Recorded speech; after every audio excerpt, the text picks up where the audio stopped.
So the title of this hearing is Exposing the Environmental, Human Rights, and National Security Risks of the Biden Administration's Rush to Green Policies. That's an important title. I want to unpack that for a second. Environmental risks. Mr. Mills, you've got some great data in your testimony.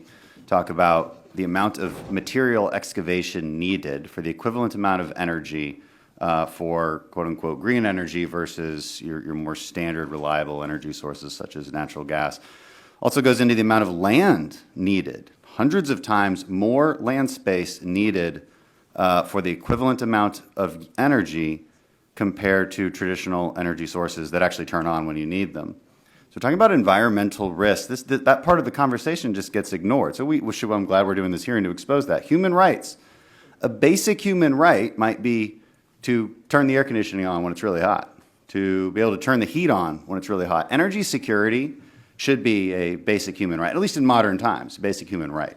Hasn't been for thousands of years. We finally made it one, and now we want to destroy it all.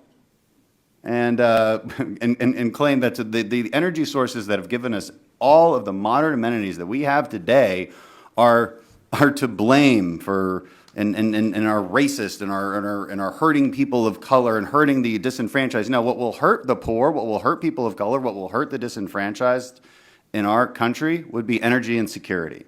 That will actually hurt them. And we can see the results. I mean, you look at California and its rush to green energy, 70% higher costs for their energy than the rest of the country. I wonder how the poor feel about that.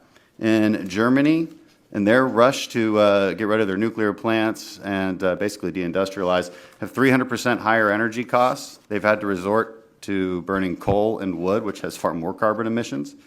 So I'll add that to the environmental destruction of rushing to green energy. It actually has the potential, as we see in Germany, of increasing carbon emissions. Like, that's what's actually happening. And national security risks, well, if the lights don't turn on, that's obviously a national security risk. I don't think I need to flesh that out too much. Mr. Mills, maybe I'll start with some of your really interesting data points that you have in your testimony. I like this one. Analysis show that manufacturing a single battery, one capable of holding energy that is equivalent to 1 barrel of oil, actually entails processes that use the energy equivalent of 100 barrels of oil. Do you want to comment on that, and then some of the other data points you have as far as materials needed, land space needed, things like this that show that the input for these types of power production types are not what people say.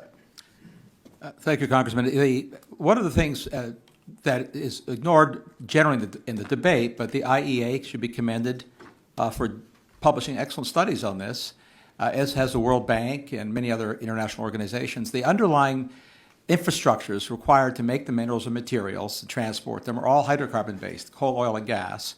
The industries themselves that produce minerals consume 40% of all the world's industrial energy.